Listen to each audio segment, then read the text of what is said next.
La bande dessinée à l'honneur dans ce journal avec Cyril Pedrosa. Bonsoir. Bonsoir. Soyez le bienvenu. Vous êtes auteur, scénariste et dessinateur de BD multi-récompensé. Vous publiez avec Roxane Moreil le tome 2 de L'Âge d'Or. C'est une épopée chevaleresque qui, on va le voir, se métamorphose quelque peu en fable sociale, libertaire. Pourquoi pas féministe? On verra, vous nous le direz. Alors d'abord, pour celles et ceux qui n'ont pas lu le tome 1, qui veulent justement se frotter à L'Âge d'Or, racontez-nous un peu l'histoire. Oh, alors c'est l'histoire d'une jeune princesse, Tilda, qui est condamnée à l'exil, elle est bannie du pouvoir. Et le récit, en tout cas dans le premier volume, raconte sa tentative de repartir à la conquête du pouvoir. Tout ça au milieu d'un peuple qui tout entier est en révolte contre le système dans lequel il est obligé de vivre, un système d'oppression et de privilèges. Et là, dans le tome 2, elle va assiéger le royaume de son frère, c'est bien ça? C'est ça. Là elle a pris une décision, elle a décidé qu'elle allait combattre son frère, et c'est le récit de cette guerre et de tout ce qu'elle contient d'enjeux personnels et politiques. Alors pour raconter une telle histoire, vous auriez pu choisir d'autres périodes. Vous avez choisi donc l'époque médiévale, c'est une fresque médiévale. Pourquoi cette temporalité? Parce qu'en fait, ça permet de rendre audibles et visibles et compréhensibles les enjeux d'espérance. Les personnages du Moyen-Âge, le lecteur sait qu'ils ont raison d'espérer un monde différent, qu'un jour les privilèges vont s'arrêter. Et comme on avait l'impression qu'on était dans un moment un peu identique, une incapacité à pouvoir dire à voix haute le monde pourrait autrement, le fait de transposer ça dans le Moyen-Âge le rend un peu plus audible en fait. Alors il y a une soif du pouvoir chez un frère et une sœur à la tête donc d'un royaume. C'est une quête qui est assez effrayante au fond, on pourrait même dire destructrice. Bon, là, je pense que la quête du pouvoir, je ne sais pas, mais en tout cas, le pouvoir porte en lui un danger, le danger de la toute-puissance et la manière dont cette toute-puissance peut vous corrompre et vous éloigner de votre objectif ou de votre idéal. Et c'est ce à quoi est confronté Tilda. L'objectif de servir l'intérêt collectif. Le titre, L'Âge d'Or, ça nous renvoie bien entendu à un côté mythique. Mythique de quoi? D'un monde meilleur? D'un monde meilleur, d'un monde espéré, mais d'un monde meilleur qui est peut-être devant nous. Enfin, c'est-à-dire que dans ce récit-là, il est à la fois derrière les personnages et ils espèrent pouvoir le bâtir de nouveau, en fait. Ouais.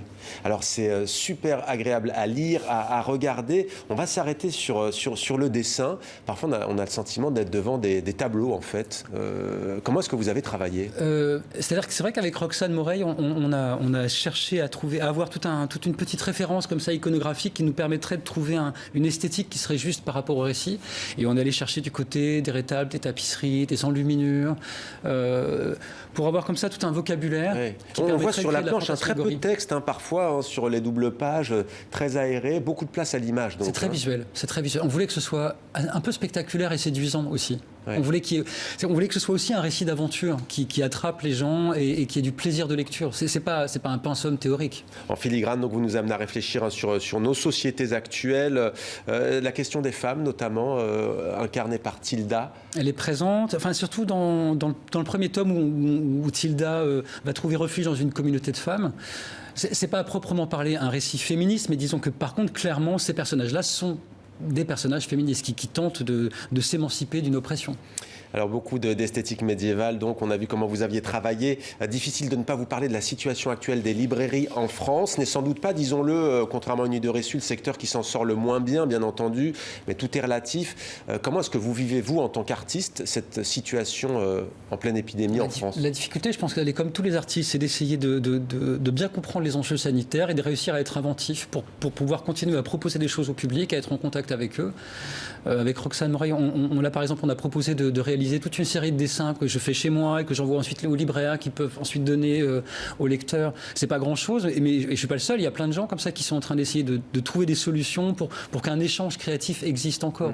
C'est intéressant que vous prononciez ce mot d'échange parce que des libraires disent, nous, des livres, on essaie de s'en sortir, on a nos clients, ils peuvent passer, il y a le cliquer et collecter, voilà, cliquer, collecter. Mais ils disent d'habitude, c'est vrai qu'il y a des lecteurs, des lectrices qui vont arriver, on pourra les orienter sur une autre BD, un autre roman graphique, c'est ce contact qui disparaît en fait. Qui momentanément est suspendu. C'est vrai que la découverte en ce moment elle est difficile. Les lecteurs ne peuvent pas découvrir de nouveaux livres. C'est compliqué, les libraires peuvent difficilement les conseiller à distance. Donc ça limite les échanges. Après, je pense que chacun là, en ce moment essaie de faire de son mieux pour que les livres soient vivants et continuent de pouvoir comme ça se diffuser partout. Ouais. Alors la maison d'édition, je ne l'ai pas dit, c'est aux éditions Air Libre, L'Âge d'Or, c'est donc le volume 2. C'était pendant le confinement que vous l'avez réalisé, cette BD? En partie. Non, le deuxième volume, j'ai fini. Le deuxième, pardon. Il n'était pas tout à fait fini, mais j'ai travaillé dessus pendant le confinement, oui, absolument. Ouais. Ouais. Et votre message aux plus jeunes qui nous regardent et qui aiment le dessin et qui aiment écrire aussi, parce que vous, pour le coup, vous avez les deux casquettes, quel serait-il? Mais surtout de ne pas s'interdire de le faire, de ne pas réfléchir aux enjeux et à la possibilité ou pas que un jour ça devienne un métier, de juste écouter son désir d'écrire et de raconter des histoires, de ne pas se préoccuper d'enjeux professionnels trop tôt. Ouais. Et le rôle du livre, de manière plus générale là... Alors, je n'ai pas de phrase définitive là-dessus, mais c'est vital. Mais pour moi, le livre, c'est vital comme toute création. Ouais. On en a besoin parce que ça ouvre des interstices dans des moments comme ceux qu'on vit là, où tout semble fermé. Chaque espace de création, c'est un espace où on peut s'échapper et imaginer autre chose. Ouais, je vous pose la question parce que contrairement à ce qu'on dit, les jeunes continuent à lire notamment de la BD, des romans graphiques, des mangas. Et il n'y a pas que les réseaux sociaux. Merci beaucoup Cyril Pedrosa d'être venu sur notre plateau L'Âge d'Or volume 2, édition Herlie. Merci beaucoup. Merci à vous.